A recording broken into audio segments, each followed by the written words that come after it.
సింహస్య అధిపతి సూర్య, సింహలగ్నానికి అధిపతి సూర్యుడు. ఆ సూర్యుడు మిథునంలో ఏకాదశంలో శుక్రుడితో కలిసి ఉన్నాడు. శుక్ర రవులు బాగున్నారు. ఈ సింహలగ్నానికి ఎదురు లేదు. ఈ సింహలగ్నం చాలా బలవత్తరమైనటువంటి లగ్నం సింహలగ్నం. ఈ సింహం అమ్మవారికి వాహనం. ఈ సింహం అడవికి మృగరాజు. తర్వాత సింహం అంటే సింహరాశికి రవి సూర్యుడు అధిపతి.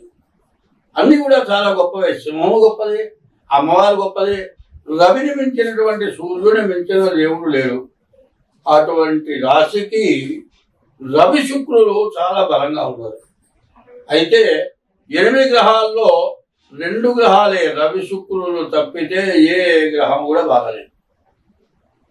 మిగతా ఏ గ్రహం కూడా మీకు ఉపయోగపడే పరిస్థితి మాత్రం లేదు. అయితే 2 చాలా బలవత్తరమైనటువంటి గ్రహాలు. మరి నవగ్రహాల్లో ప్రధానమైన గ్రహం ఎవరయ్యా అంటే శుక్రుడు. తర్వాత ప్రధానమైన గ్రహం ఎవరయ్యా అంటే రవి. శుక్రుడేమో ఆడమనిషి, భార్య. రవి సూర్య భగవానుడు. ఈ సూర్య భగవానుడు శుక్రుడు బాగుండడం చాలా విశేషం. కాబట్టి ఈ రాశి వాళ్ళకి దాదాపు 199 ఇబ్బందులు వచ్చినా కూడా దాటి ముందుకు వెళ్ళటానికి బాగా మంచి అవకాశం కనపడుతోంది. ఆ అవకాశాన్ని మీరు ఉపయోగించుకోవాలి అంటే మిగతా 7 గ్రహాలకి పూర్తి శాంతి తప్పదు. తర్వాత ఈ రాశి వాళ్ళు చేతనైతే శని సప్తమంలో, రాహు అష్టమంలో ఉన్నాడు. దీనివల్ల వచ్చే సమస్య ఏమిటి? సప్తమ స్థానం, అష్టమ స్థానం భార్యాభర్తలకి ప్రతికూలత వచ్చేటువంటి స్థానం ఇది. భార్యాభర్తలకి వైరం వచ్చేటువంటి స్థానం ఇది. ఇద్దరిలో ఎవరు ఎదిగినా, ఎవరు తొందరపడ్డా రెండో వాడు తగ్గడం మంచిది. సప్తమ స్థానం, అష్టమ స్థానం, కడత్త స్థానం, భర్త స్థానం. ఈ స్థానం దెబ్బతింటుందనే భయం కనపడుతుంది. కాబట్టి ఎక్కడా ఎవరు తొందరపడద్దు. ఒకళ్ళు ఎవరన్నా మాట్లాడినా రెండో వాళ్ళు సర్దుకోండి. అట్లా కాకపోతే మాత్రం భార్యాభర్తలు విడిపోయే లక్షణాలు బాగా ఎక్కువగా కనబడుతున్నాయి. కుజుడు వల్ల అనారోగ్యం రావడానికి బాగా అవకాశం ఉంది. ఈ కుజుడు 9 ఉండటం కూడా సమస్యలు, ఇబ్బందులు రావడానికి అవకాశం కనబడుతుంది. గురువు బాగాలేడు. తర్వాత కేతు అంతకంటే బాగాలేదు. కేతు శిఖి ధనువుగా ఉత్పాతో బహురూపకుంటూ రాహుకేతు ఇద్దరు కూడా పూర్తిగా చెడుగా ఉన్నారు. ఈ రాహుకేతువుల వల్ల రకరకాలైన సమస్యలు వస్తూ ఉంటాయి. గీకి తగాదా పెట్టుకునే వాళ్ళు తయారవుతారు. కాబట్టి ఈ రాశి వాడు పూర్తి శాంతి అవసరం. తప్పనిసరిగా ఈ 12 రాశుల వాళ్ళలో కూడా వీళ్ళు పూర్తిగా మీ జాతకం చూపించుకొని మీ జాతక రీత్యా సద్ఫలితాన్ని పొందాల్సిన అవసరం చాలా ఉన్నది. దాన్ని మాత్రం మీరు తప్పనిసరిగా గుర్తుపెట్టుకోవాల్సిన అవసరం బాగా కనబడుతున్నది. తర్వాత ఏమిటంటే ఇప్పుడు మీరు చెప్పేది ఏమిటంటే రవి వల్ల విదేశీయానం ఖచ్చితంగా ఉంటుంది. విదేశాలకు వెళ్ళాలనుకునేవాళ్ళు విదేశాలకు వెళ్ళడానికి తగినటువంటి వృత్తి మీ చేతిలో ఉండేటట్లయితే మాత్రం మీరు ఖచ్చితంగా విదేశాలకు వెళ్ళగలుగుతారు. శుక్రుడు వల్ల కళలకు సంబంధించిన వాడు శుక్రుడు, భార్యకి సంబంధించిన వాడు శుక్రుడు, గృహానికి సంబంధించిన వాడు శుక్రుడు, అలంకరణ సామాగ్రికి సంబంధించిన వాడు శుక్రుడు.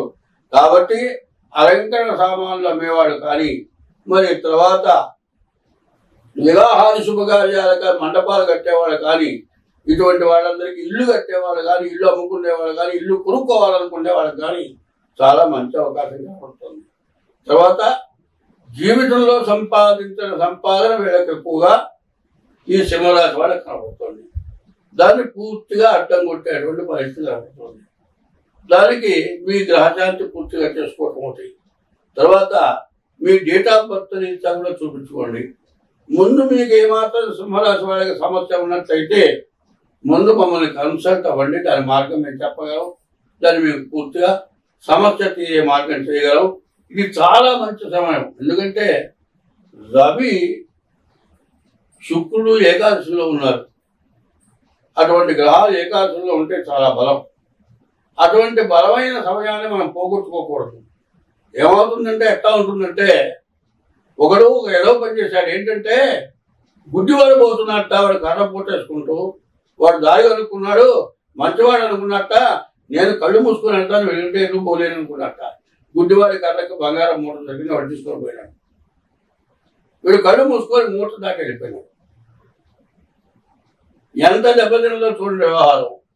మరి అట్లాంటి పరిస్థితి సింహరాశి వాళ్ళకి. బంగారం మూట పక్క వాళ్ళు ఎత్తుకెళ్ళే పరిస్థితి రాకుండా చూసుకోండి. కాబట్టి మీ జాతకాన్ని పూర్తిగా పరిశీలించుకోండి, మీకు అన్ని విధాలా బాగుంటుంది. మీరు శని వల్ల, రాహు వల్ల భార్యాభర్తల ఇబ్బందులు ఉంటాయి. కుజుడి వల్ల భార్యకి అనారోగ్యం రావడానికి అవకాశం ఉంది. గురువు వల్ల విద్యకి చాలా ఆటంకాలు ఉన్నాయి. కేతువు, రాహుకేతువుల వల్ల తగాదాలు రావడానికి అవకాశం ఉంది. కాబట్టి దీన్ని మీరు సరిదిద్దుకుంటే చాలా మంచిది. వార ఫలాలు, పక్ష ఫలాలు, మాస ఫలాలు ఇన్ని చెబుతున్నాం, అన్ని చూస్తున్నారు. ఎవరికైనా సరే నాకు ఏ బాధ లేదు, బాగున్నాను అని తృప్తిగా బతికేవాడు ఇక్కడ పట్టలేదు. లక్షలు ఉండొచ్చు, కోట్లు ఉండొచ్చు, దరిద్రులై ఉండొచ్చు, ముత్తెత్తుకోవచ్చు, అడుక్కు తినొచ్చు, కానీ బాధ లేకుండా ఉన్నవాళ్ళు లేరు. ఒకప్పుడు అడుక్కు తినేవాళ్ళు సుఖంగా తిని అడుగు మీద పడుతున్నారు. వాళ్ళు కూడా వాళ్ళు ఇబ్బంది పడుతున్నారు. ఎందుకు ఈ పరిస్థితి ఎందుకు వచ్చిందనేది బాగా ఆలోచించుకోవాలి. మొట్టమొదటి ఏమిటా అంటే తల్లిదండ్రులకి అన్నం పెట్టకపోవటం, తల్లిదండ్రులను చూడకపోవటం. ప్రతివాడు ఏమంటాడు, మా సంపాదన, మా భార్యాభర్తలు బతికి మా పిల్లలకి చదువులు చెప్పించడానికి మా సంపాదన చాలటం లేదు, నీకెక్కడ పెట్టమంటావు అని పరిస్థితి. అదే పిల్లలకి పెట్టడం మానుకొని తల్లిదండ్రులకు అన్నం పెడితే పిల్లలకి అన్నం పెడతారు, మీరు తింటారు, బాగుంటారు. రెండోది ఏమిటంటే భార్యాభర్తల యొక్క సమస్య వల్లే దేశం అంతా అరిష్టంతో కూడుకుంది. మహాపతివ్రత అన్నారు.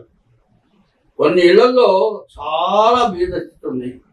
భర్త ఫుల్గా తాగుతాడు, భార్య కూలి పనిచేసి ఇంటికి వచ్చి తాగి ఎక్కడో పడిపోయిన మౌని తీసుకొచ్చి స్నానం చేయించి ఆయనకు అన్నం పెడుతుంది.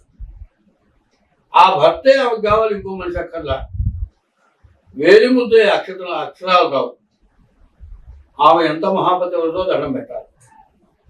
రెండు, ఇవాళ చదువుకున్న వాళ్ళు భార్యాభర్తలు ఉద్యోగం చేసి ఉద్యోగరీత్యా పైకొచ్చి నాతో సమానమైన ఉద్యోగస్తులు కావాలని పెళ్లి చేసుకున్న తర్వాత ఒకళ్ళ యందు ఒకళ్ళకి శృతి కుదరక విడిపోవటం, పిల్లలు కన్న తర్వాత ఇంకోళ్ళు మగవాడు ఆడమనిషిని ఎవరినైనా ప్రేమించడం, లేకపోతే ఆడమనిషి ఇంకో మగవాడిని ప్రేమించడం, ఈ కన్న పిల్లలే న్యాయం చేయడం, ఇది రెండోది జరుగుతుంది. మూడు ఏమిటంటే సహజీవనం అని పెట్టారు. ఇప్పుడు ఈ సహజీవనం అనే దానికి అర్థం లేదు. ఇప్పుడు ఒకప్పుడు ఇతర దేశాల్లో లిమిటెడ్ మ్యారేజ్ చేసుకున్నారు. ఇప్పుడు రాను రాను ఎట్లాంటి పరిస్థితి వస్తుందంటే అమ్మాయికి నాకు పెళ్లి వద్దు అనేటువంటి పరిస్థితి ఆడవాళ్ళలో మగవాళ్ళలో వస్తుంది. ఇది ఒక పెద్ద పాపం. రెండు, తల్లిదండ్రులకు అన్నం పెట్టకపోవడం ఒక పెద్ద పాపం. తర్వాత చదువు సమస్య కాదు కావాల్సింది, భార్యాభర్తలకు అనుకూలత కావాలి. నాతో సమానమైన వాళ్ళు కాదు. ఒకడు సంపాదనాపరుడై రెండో వాడు ఉద్యోగం చేయకుండా, చదువు లేకుండా పెళ్ళాన్ని ఆఫీసుకు పోయి తీసుకొచ్చి ఇంటికి తీసుకొచ్చే ఆఫీసులో వదిలిపెడుతూ సుఖంగా బతుకుతున్న దంపతులు ఉన్నారు. కానీ 199 వివాహం అయిన తర్వాత సంవత్సరం 2 సంవత్సరాలు కాగానే కోర్టుకెక్కి విడాకులు రాక మళ్ళీ వివాహం చేసుకుంటానికి కుదరక పిల్లలు అన్యాయం చేస్తున్నారు. వివాహం చేసుకున్న తర్వాత సంతానాన్ని కన్న తర్వాత ఎన్ని సమస్యలున్నా భార్యాభర్తలు విడిపోవటం ధర్మం కాదు. దీన్ని పెద్దవాళ్ళు సపోర్ట్ చేస్తున్నారు. ఇందువల్ల చాలా నష్టం జరుగుతోంది. కాబట్టి మగవాడు పరస్త్రీ వ్యామోహం, ఆడమనిషి పరపురుష వ్యామోహం మానుకోని ధర్మబద్ధంగా సంసారం చేసి పిల్లల్ని బాగు చేయవలసిన అవసరం చాలా ఉంది. మనకు గ్రహాలు బాగున్నాయి, జాతకంలో నీకు ఈ గ్రహం బాగుందయా, ఈ మహర్దశ బాగుందని చెప్తాం. ఆ మహర్దశ నీకు ఉపయోగపడలేదు. మరి ఈ గ్రహాలు ఉపయోగపడే పరిస్థితి రావాలంటే నీ ప్రవర్తన మారాలి. నీ ప్రవర్తన మారితే ఏ గ్రహం అయినా నీకు అనుగ్రహిస్తుంది. అనుగ్రహము, ఆగ్రహం రెండు ఉన్నాయి.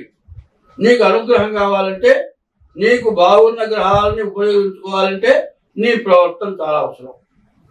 నీ ప్రవర్తన ఎట్లా ఉంది అనేది ఎప్పటికప్పుడు పరీక్షించుకోవాలి. దొంగతనం చేసేవాడు వాడికి తెలియదు కదా నేనే దొంగతనం చేశాను అనుకుంటాడు. కానీ నువ్వు చేసిన దొంగతనం నువ్వు అనుభవించక తప్పదు. కాబట్టి నీ ప్రవర్తన వల్ల నీ గ్రహాలు నీకు ఉపయోగపడట్లేదు. కాబట్టి ఏ గ్రహం వల్ల నువ్వు బలం పొందాలన్నా ఆ గ్రహాల యొక్క అనుగ్రహం పొందాలి. ఆ గ్రహాల యొక్క అనుగ్రహం పొందాలి అంటే నీకు 9 రంధ్రాలు ఉన్నాయి ఇంట్లో. ఈ 9 రంధ్రాలు పనిచేయాలంటే 9 గ్రహాలు పనిచేయాలి. ఈ 9 గ్రహాలు పనిచేయాలంటే ఏ గ్రహం ఉపయోగపడుతుందో ఆ గ్రహాన్ని ఉపయోగించుకోవాలి. ఇంకా దాని నుంచి చెడు గ్రహాల నుంచి తప్పించుకోవాలంటే దానికి తగిన దోషం పోయేటువంటి మార్గాన్ని మీరు అనుభవిస్తే అన్ని విధాలా మీకు మార్గం దొరుకుతుంది, అన్ని విధాలా బాగుంటుంది.